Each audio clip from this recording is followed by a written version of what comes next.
RMC, Bourdin Info, Jean-Jacques Bourdin. À peu près 2000 parents sont chaque année assignés en justice par leurs enfants. Odile, bonjour. Bonjour. Alors, ces parents assignés en justice par leurs enfants ont décidé de se regrouper en association. Et l'association s'appelle ASIPA 203. Voilà. ASIPA 203. Nous donnerons tout à l'heure Vous avez un site internet ou pas Oui, tout à fait. Bon. Vous avez vous-même été confronté à cette situation. Vous êtes parent de 3 enfants, dont 2 adoptés. Oui. D'origine coréenne. C'est ça, oui. Votre aîné, l'aîné de ces 3 enfants, donc qui est l'un des 2 enfants adoptés, Voilà. vous a assigné en justice en mai 99. Tout à fait, oui. Mais qu'est-ce qui s'est passé? Eh bien, écoutez, je pense comme dans beaucoup de familles, il y a toujours des divergences d'idées, de caractère. Les adolescents, c'est pas toujours facile, ils veulent prendre leur indépendance.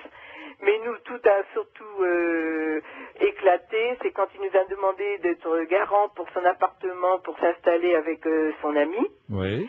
Et nous, on lui avions toujours dit que nous ne porterions pas garant pour un appartement, étant donné que nous ne savons pas si nous pourrions faire de même pour les 2 autres enfants qui étaient au lycée. Nous n'avions pas des gros salaires avec mon mari. Je m'étais remise à travailler d'ailleurs pour leurs études. Et ça ne lui a pas plu, surtout dans les conditions auxquelles il nous a demandé de nous porter garant. C'était à 19h30 un soir, c'était rapide, enfin, on voulait en discuter avec lui, mais lui a considéré que c'était un refus. Et donc, il a quand même, je pense, parce que nous n'avons jamais vraiment su, mais il s'est installé avec son ami dans un appartement.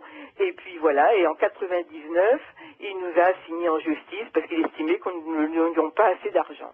Oui, d'accord. Il vous a assigné en justice. Voilà. Il y a eu procès. Qu'a dit le jugement?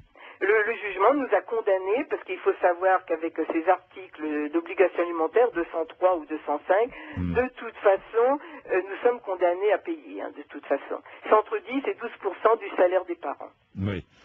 Entre 10 et 12% du salaire des parents. Voilà. Oui. Nous, ce que nous dénonçons un petit peu, c'est que, de toute façon, nous avons toujours subvenu aux besoins de nos enfants. On lui donnait quelque chose. Même quand il est parti de la maison pour s'installer avec son ami, on lui donnait de l'argent, ses études étaient payées, sa carte de transport était payée. Enfin, je pense que nous avions assumé comme nous assumions les 2 autres enfants. Qu'est-ce qui lui a pris de changer tout à coup? Alors peut-être qu'il y a Parce qu'il est devenu médecin aujourd'hui, il est urgentiste, il s'est marié, je crois, et il ne vous a pas invité, quoi. Non. Et ça fait 5 ans que nous sommes coupés de lui. Et donc c'est pour ça que nous, c'est pas une question de maintenant d'argent, puisque je vous dis, on a été condamnés, mais à ce qu'on lui donnait avant, donc de toute façon ce n'est pas une question d'argent. C'est une question de souffrance psychologique que tous les parents ressentent, parce qu'automatiquement ça entraîne une coupure des enfants, et très souvent nous ne revoyons plus nos enfants. Alors pourquoi cette association? Eh bien, pour soutenir, parce que nous, à l'époque où ça nous est arrivé, il n'y avait pas d'association, on était démunis, on ne connaissait pas ces articles, et donc nous pensions que puisque nous satisfaisions aux besoins de nos enfants, vraiment, on se disait, mais on va même pas être condamné puisqu'on leur donne, c'est pas possible. Et en fait, on est quand même condamné.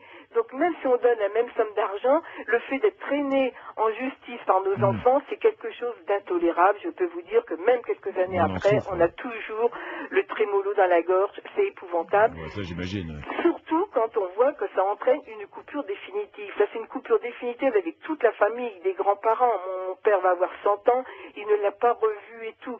C'est vraiment, alors qu'on l'a accueilli, en fait, toute la famille l'a accueilli comme les autres enfants.